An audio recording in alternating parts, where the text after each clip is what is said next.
So in the previous video, spoke a little bit around how you identify your target market. You build an ascending pricing model to make sure that you can join them at different tierings or different levels of trust with that customer. But then also we looked at the 12-4-3 method around how you can create consistent marketing that not only shares the true value of the product, but also helps you kind of build a bit of a social media plan when it comes to scaling and sharing content.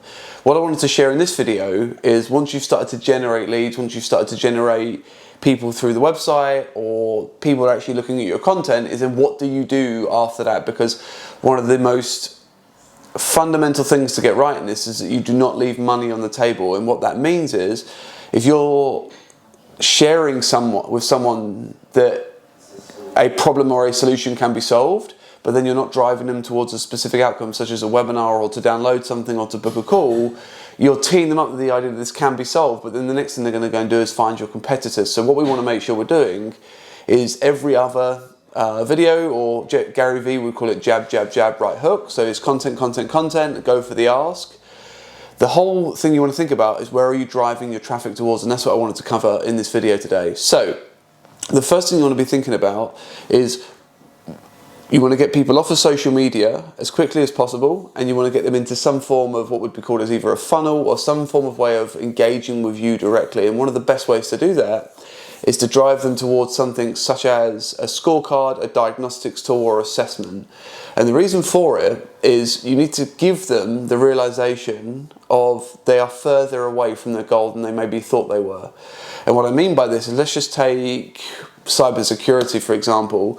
Let's just say, although I've got a team, I've got a head of service, or I've got a head of IT, director of IT, and even if they've done a cybersecurity kind of like rollout, cyber essentials, or any form of cybersecurity within the business, they may have missed some fundamental gaps. What you could do as a technology business owner is put together some form of scorecard of like, here are all the 12 non-negotiable steps and questions within those which help you understand how close or how far away from your target you actually are.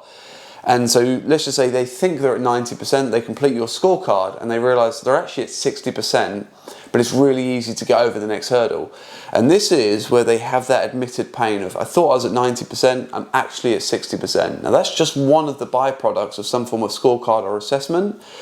The benefit to you as a business is twofold. Firstly, it helps get customers warmed up to the idea that you can actually help them, because they realize if you're going to complete a scorecard, there's probably got a product or a service or a solution on the back end that can actually help me solve this problem over here. The second thing it does is it helps you identify how good of a fit a potential customer is for you. So if you filter into your scorecard, into your assessment, some crucial questions that help you understand the suitability or the fit of a customer to your brand, it really helps you start to understand how good of a customer is and how do I triage or how do I deal with them in a slightly different way. So that's scorecards, which then you need to link them to something where you actually solve the problem or pain for them and you deepen that relationship. And how do you do that? You either book directly in for a call, and you can do that simply through Calendly or some other form of link where you can book directly for a call. You invite them to some form of event or webinar, or you actually book to go in, they can actually meet you in person. You can book a one-on-one and you can have some form of consultancy. For this video here, the others are pretty much self-explanatory. Calls are pretty simple. Make sure you've got basic criteria of how to qualify. The seeing them in person is essentially the same. I'm sure you've done that 100 times. I don't need to teach you anything there. What I would talk about though very quickly is the webinar piece. And most people go wrong with webinars is that they take the chance to webinar, they put 15, 20 people in a webinar virtual room together. What they then do is they spend the first 15 minutes talking about themselves and how much they've achieved, which means you've completely lost the audience, because remember, people's most important and favourite conversation is usually themselves. So what I would encourage you to do is 3 main takeaways for what to do with a webinar. They are no more than 25 to 45 minutes in length. You give 2 or 3 big aha moments within the first 25 minutes. So the way I look at it is if you've got a scorecard that covers 10 questions, each of those questions has an exercise that goes with it that someone can start to do to understand that particular piece. My webinar would focus on one of the 10 to give someone a big aha moment of like, oh my gosh, that's how you do it. So let's just say, for this, for example, this video is a good example of what I could do over a webinar. So I would invite people into a webinar, I say what we're going to do is the 12-4-3 method that we've just been talking about. I'm going to give you the 1-4-3. In this video, in this webinar, I'm going to give you the I'm going to give you the month's theme, I'm going to give you the 4 weekly ideas, and I'm going to give you 3 main takeaways from each video, and we're going to do that all in the next 25 minutes. And that would be my webinar. And the reason we do this is what we want to demonstrate up front is that we can do continuously what we say we can do. And our webinars and our marketing are just a display of that. And where we charge is actually the implementation of achieving that thing. So for me, for example, I don't actually have a service of marketing.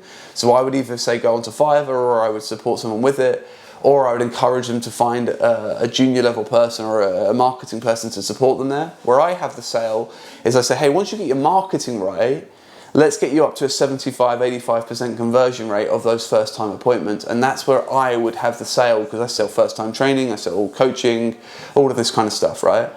You need to think about it in how do I run a webinar or a marketing series into a webinar series with a scorecard or an assessment in the middle of that process to then give away big epiphanies, big aha moments. The third and final point of all webinars is they have to be live. You can do something called evergreen, which is they just run in the background.